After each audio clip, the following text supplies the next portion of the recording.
Greetings, everybody. Welcome back to Musical Connections, and I am so excited. With Churchill Park just a few days away, these guys are going to be on the same bill as Haywire, as Def Leppard, as Honeymoon Suite. Def Leppard will be the headliners that night, and on that same bill will be this legendary band from the early to mid 2000s. They're still going strong today, the Sam Roberts Band, and joining me right now is the head man himself, Mr. Sam Roberts. How are you, sir? I'm doing great. Thank you. Thanks for having me on. And thank you so much for coming on. And I'm super excited to see you when you come to Churchill Park on Friday.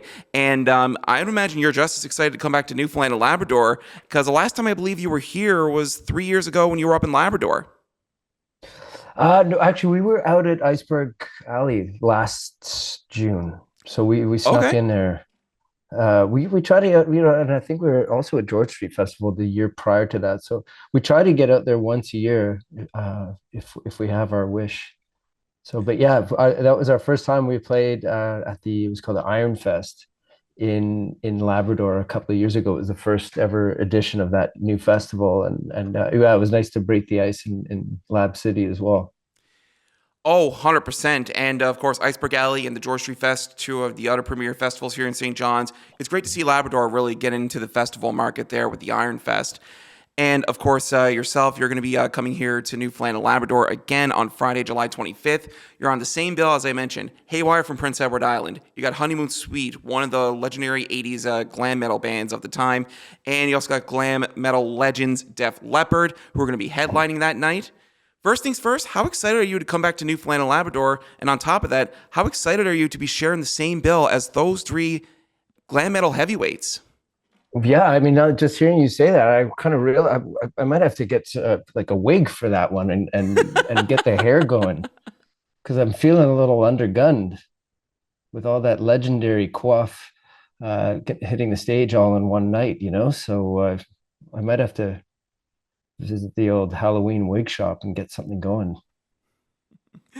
So, how excited are you to be joining the stage with those legends? Like, because you're part of a different era of music. Because in the 2000s, it was very alt rock, grunt, post grunge that dominated the radio waves with yourselves, Sum 41 and Simple Plan and Nickelback. How excited now are you to be part of this bill?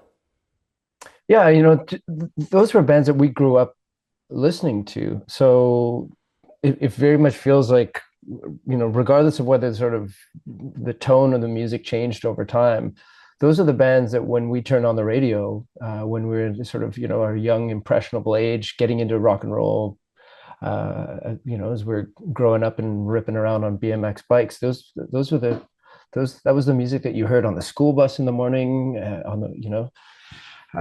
so and when you're learning how to play guitar for the first time. So they were sort of part of the formative, educational years for us. So it's kind of a wild part of the journey to think that we get to share the stage with them after all this time.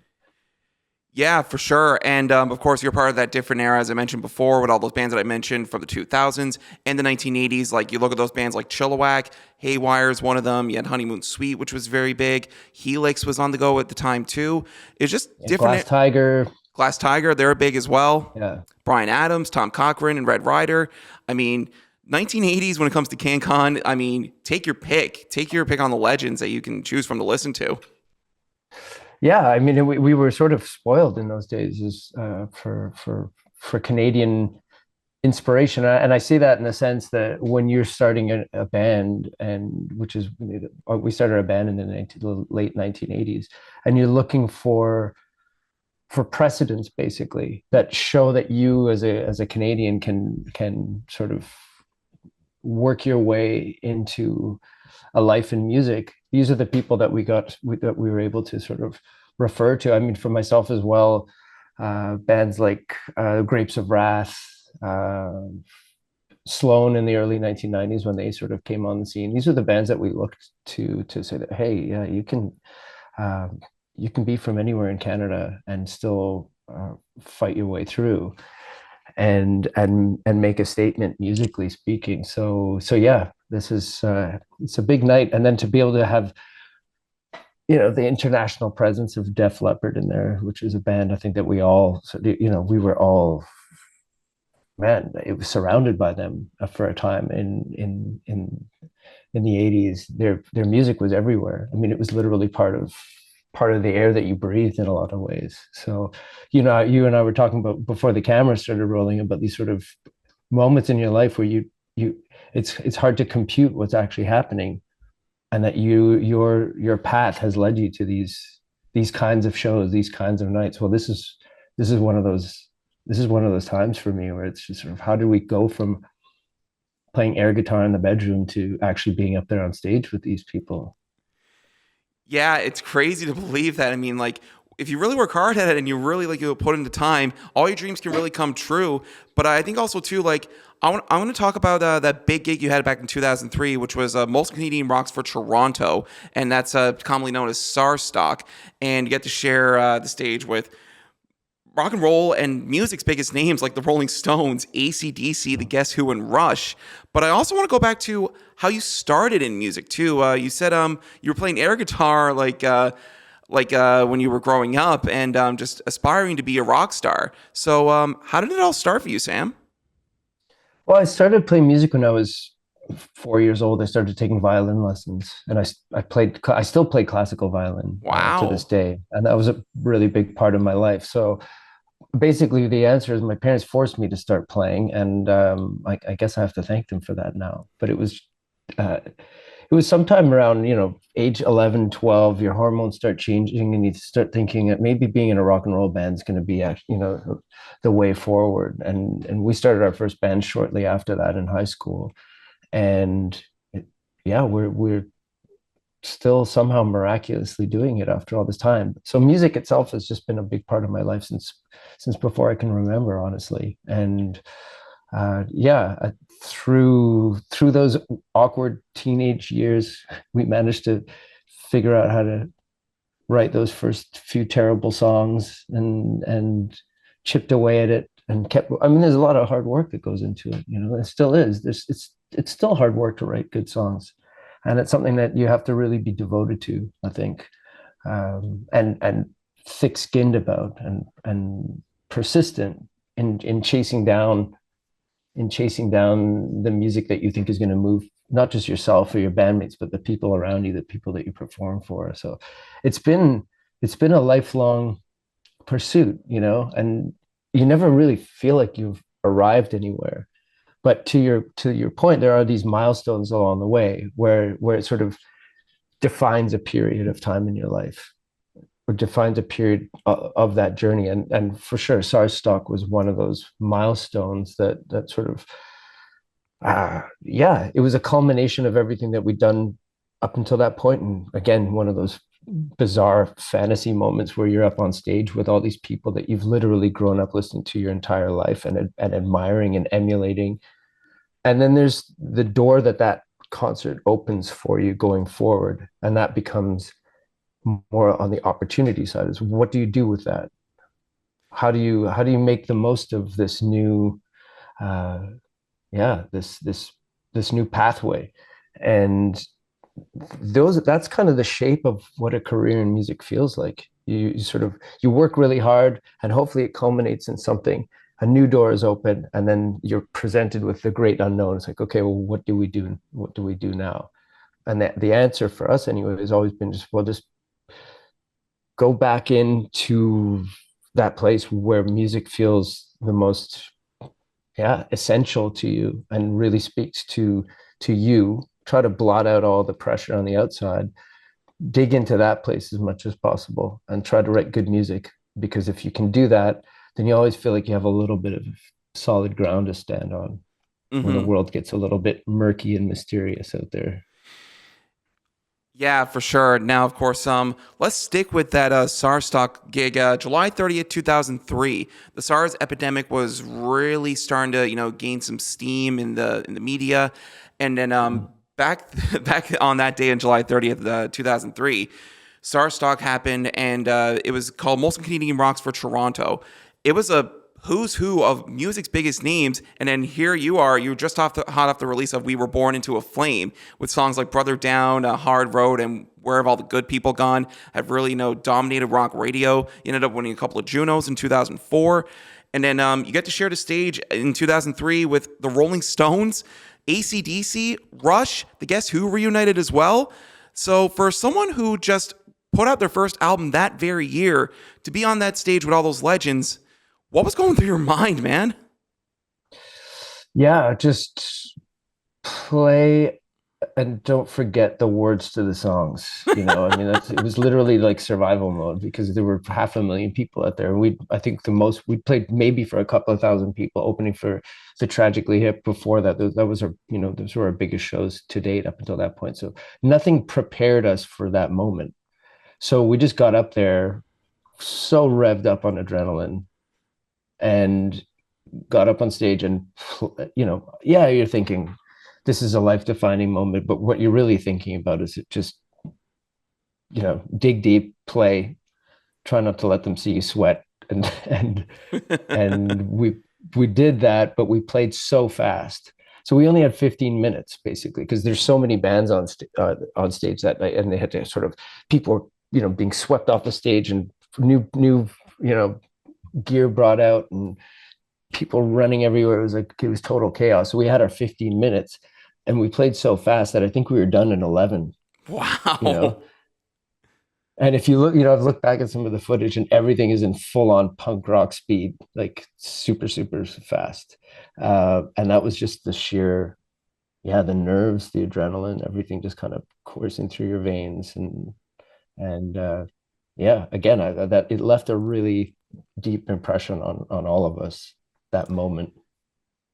What would you have told that Sam Roberts who played on that stage in 2003 to the 11 or 12-year-old Sam Roberts who was, aspiring to be a rock star? What would you have told? What would you tell him, that Sam Roberts in 2003, to the Sam Roberts that was growing up? Yeah, I think part of part of what led us to that place was that we never sort of um, we never sort of sought fame as a goal. And so I would tell that younger version of myself to ignore it, to not dream of those things necessarily, not to not dream of them, but not to let that be why you do it. And I think growing up in Montreal had a lot to do with that too. And maybe it's the same, growing up in Newfoundland, but there was this feeling that we were never going to break out of Montreal because it was a very sort of closed place at the time. It felt closed off from from the rest of Canada in a lot of ways. So we sort of existed for ourselves. It was never this idea of going out there and sharing the stage with the biggest bands in the world. It was just, how do you make music again that makes you feel something? And we just kept that at heart for the longest time. And maybe because of that, we did make music that spoke to people. When we did come up with an album that opened doors that were closed to us before, but it was because we weren't necessarily trying too hard to be one thing or another. So yeah, just tell that younger version of yourself to always keep your intentions as pure as possible for why you make music. Yeah, and just to make sure to, at the end of the day, just be humble about all of it, right?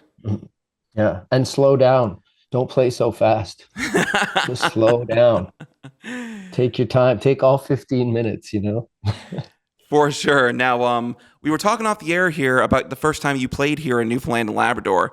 Now, publicly, when I was doing research for this conversation, it said it was 2005 at the George Street Fest, but it was, I think it was a year before you came here to Newfoundland and Labrador. You played at the old Club One, and I was thinking to myself, what is that now? Because I think Club One is closed down. So, I know the building is still there. But yeah, it's just right across from basically the stairs up to mile one. Um, hmm. Well, and on the back end of, yeah, that end of George Street. What's that street that goes up from there? I don't know, but New Gower or something. I'm not sure, but I think we'll talk about that off the air here. But Yeah, but 2004. yeah, our first time out there, and we were booked to go play a show in a club, and it was just off the hook, energy, and one of the yeah one of the just wildest shows that we'd played up until that point, and there was just this kind of instant connection between ourselves and the audience and the whole. I'd never set foot in Newfoundland before that moment, as a tourist, a visitor, anything. This was so it all just kind of happened at once, where you're there, you fly in, you set up your gear on stage, and next thing you know, you're playing, and there's this amazing chemistry between you and the audience, and that's just something that again left a huge mark on us. We just kept wanting more of it and kept coming back. Any chance anybody ever offered us to come and play out there, we've taken it, and yeah, happy we're going to be able to keep that going this week.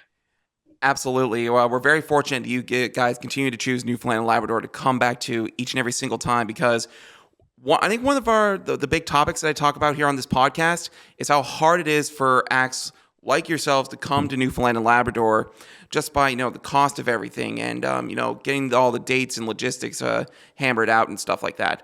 But we're very fortunate that you guys choose us each and every single year. So what is it about Newfoundland and Labrador that makes you want to keep coming back? Well, I mean, now, we've got a very deep kind of relationship with the place. It's sort of, I guess it's the site of, aside from that first show at Club One, it's the site of some of our best memories as a band. And I think if you try to pinpoint exactly where that, the heart of that relationship is, I think it most likely stems from a love of music on both sides, from our side as a band, but also the people there. It's so much a part of how people relate to each other that there's a sort of ease to it, and it just feels very unforced and natural that music is how you sort of connect with the people around you. And I mean, if you play in a rock and roll band, you can't really ask for a better uh, sort of spirit than that. So once you've felt it, you can't unfeel it, and you want to keep coming back. Absolutely, man. And at the same time, when you come here to Newfoundland and Labrador, you got to enjoy it. You got to enjoy the people. You got to enjoy the culture and really enjoy, the musicianship that, that festivals like the George Street Fest and Churchill Park and Iceberg Alley all offer to bands like yourself that have been on the go now for about 2 decades. Again, you were part of that big alt rock movement and post grunge movement that dominated the 2000s and dominated radio. But you guys have stood steady today as one of the most reliable touring acts in Canada. Um, you said a while back there that when you were trying to break through as a band, you said you weren't going to be able to make it in Montreal. That was an interesting point because some of the guests that I've had on this podcast have talked about, it's hard to break through as a musician, staying in St. John's, staying in Corner Brook, and et cetera, et cetera. What is that point of view like from a perspective of someone who grew up in Montreal and played in Montreal to think that like, I might not be able to break out here. I got to go elsewhere in order to, be successful. Like, Yeah, it definitely felt like that at the time, which is strange to say because a lot of bands come out of Montreal now. But there was a time where that didn't feel nearly as much of a possibility. And it was actually during the early 2000s that bands who were either in Montreal or from Montreal, or who had moved to Montreal because it was a big city, but you could still afford to live here. The rent was relatively cheap, and it was, there was a sort of vibrant underground music scene. Nobody was sort of getting famous from it, but there were a lot of other people that you could feed off of musically, and so it became a hub. And somewhere in that incubator, enough good music was made, and then the eye of the music industry just discovered this kind of gold mine of undiscovered bands. And once that light was shining on the place, then it changed. It changed forever, really. And it went from being, like you're saying, I'm not going to compare it necessarily to St. John's or Corner Brook because we didn't have the same geographic issues. We could jump in a car and drive to New York, and we could jump in a car and be in Toronto in 5 hours. I think the boundaries that existed in Montreal were very much uh, cultural in some respects, but also mental as well. That we just sort of just felt like nobody was paying attention to us, you know. And but once the floodgates were open, then it seemed like every band coming out of Montreal was getting had a lot of attention paid to it. And now again, it's sort of it's still a hub for people who want to make a life of music to come here and live and work and feed off of the energy of this place. Oh, for sure. One of the musicians that is from here, Selena Boland. I don't know if you heard of her. She moved from St. John's to Montreal, and she wants to make a better life for herself when it comes to being a full time musician. And it's good that you mentioned that, like, because when in the early 2000s, I believe guys like yourselves, and I'm not sure if Simple Plan is from Montreal themselves or Quebec. I feel like Pierre Bouvier is from Quebec, but it's just interesting to see that, like, Montreal, like, if you don't take those risks, I mean, who knows what's going to happen, right? Yeah, I think risk taking as a sort of personality trait is kind of an essential one for anybody who wants to play music for a living. Um, I think there's an element of commitment to it that if you're not willing to really sort of go to that place where you've sacrificed other things in your life to pursue this, then you're probably not committed enough to it. And I think it's one of those pursuits in life that requires uh, a real sense of dedication and belief. And because if you don't, you may not get that opportunity to begin with, but you're certainly not going to be able to stay with it for very long, because breaking into it was just the first hurdle. Getting a song on the radio, it seemed like that was the end of that was the pot of gold at the end of the rainbow, but it was actually just the beginning, because what you do with those opportunities and how hard you're willing to work after the fact, that's where the real work starts. So it's a lifelong thing. It's not just get the keys to the city and then enjoy the ride. Yeah, and you guys are very good examples of that. I mean, like, when you're hot off that release of "We Were Born to a Flame" in 2003, and then you ended up releasing a couple more albums after that. You changed from the Sam Roberts to the Sam Roberts Band, and you had like a minor hit in 2011 or 2013. I'm thinking "We're All in This Together," which I've heard on like Hockey Night in Canada or WWE back in the day. And but you guys managed to still be successful, be a reliable touring act, and have this steady music career. For those that are really wanted to like commit themselves to this, what advice would you give them? Well, yeah, again, I think first of all, you have to be stubborn. You have to have a thick skin. You can't take no for an answer easily, or take rejection to heart to the point where um, you're dissuaded from pursuing this thing that you feel strongly about, uh, and work at your craft. It's writing songs is not something that you can, again, you don't sort of arrive at the summit and just sort of say, oh, well, I know how to do this every time. It's something that you have to constantly be working at, digging deeper where your songs come from and how far you're willing to go to find a song inside of you. That's like anything. I mean, if you want to paint, or if you want to be anything creative that way, if you want to make films, if you want to be an author,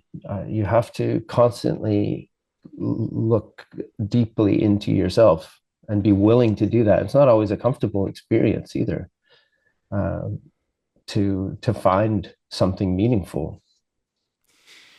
Yeah, that's for sure, man. But I want to stick to the songwriting for a minute because some of your best songs have been through those moments of hardship and adversity, and being committed to your craft. So what goes into the process of writing some of your best songs?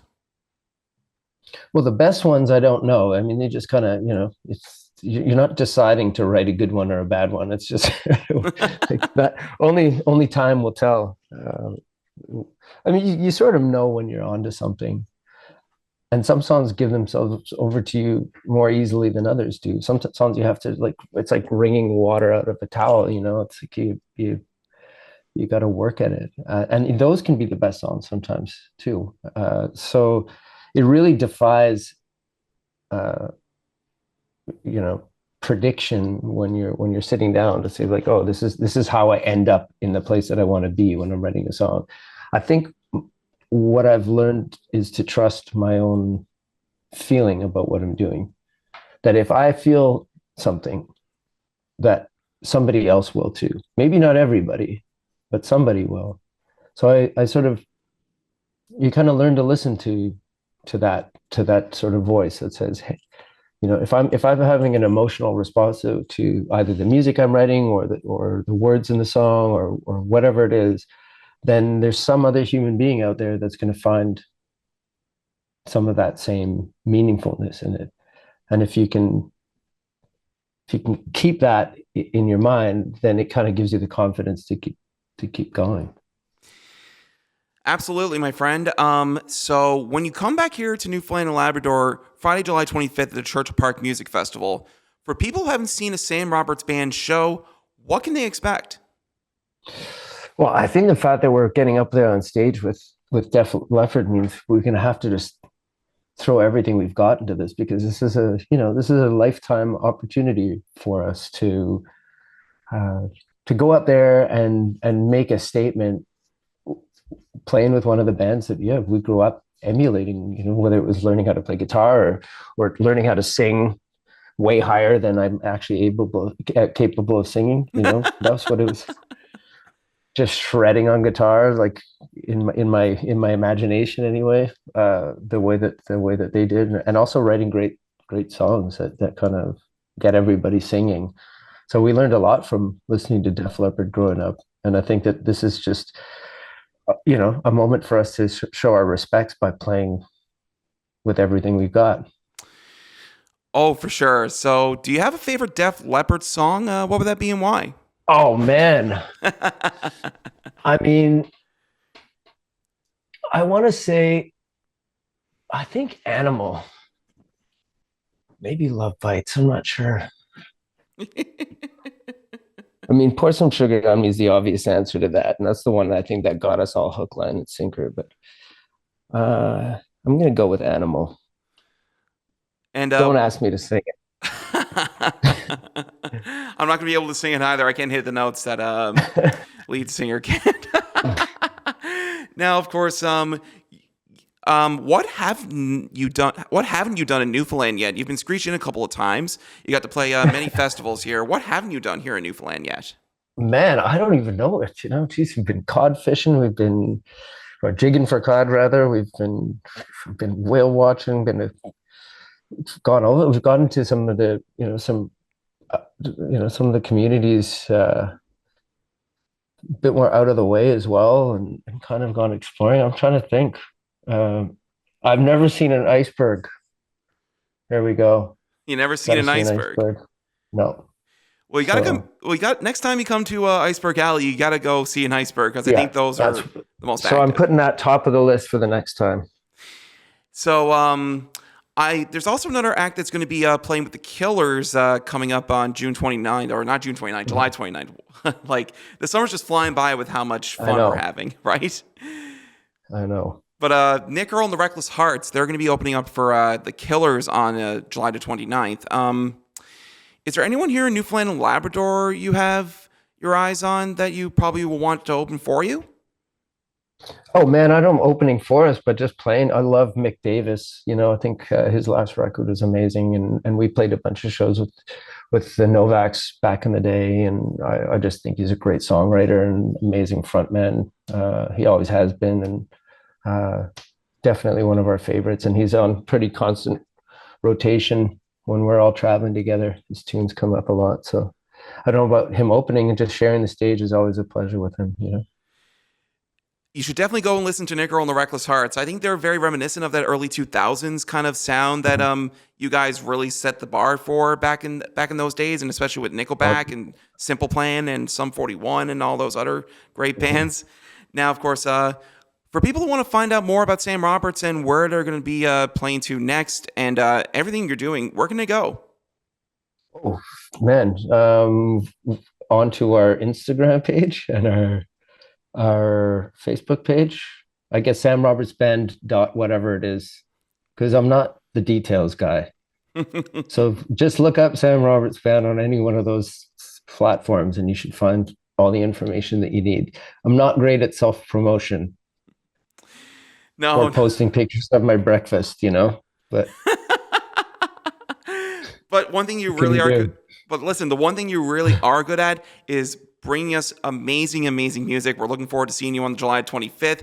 Thank you. There is one more question I do have to ask you. If there's one word to describe your career in a word or phrase, what would that be and why? Tempestuous, because it's like a stormy sea, and you have to like the unpredictability of it all if this is what you want to do with your life. What's the word you said again? Tempestuous? Tempestuous. Tempestuous. It was the fanciest word that came to mind. I wanted to impress you. Listen, you impressed me enough, man. And this has been one of my biggest interviews to date. Thank you for taking the time out of your busy schedule to do this. I'll be seeing you at Churchill It's been Park. a pleasure. It's been good talking to you, and good luck with the show. Thank you.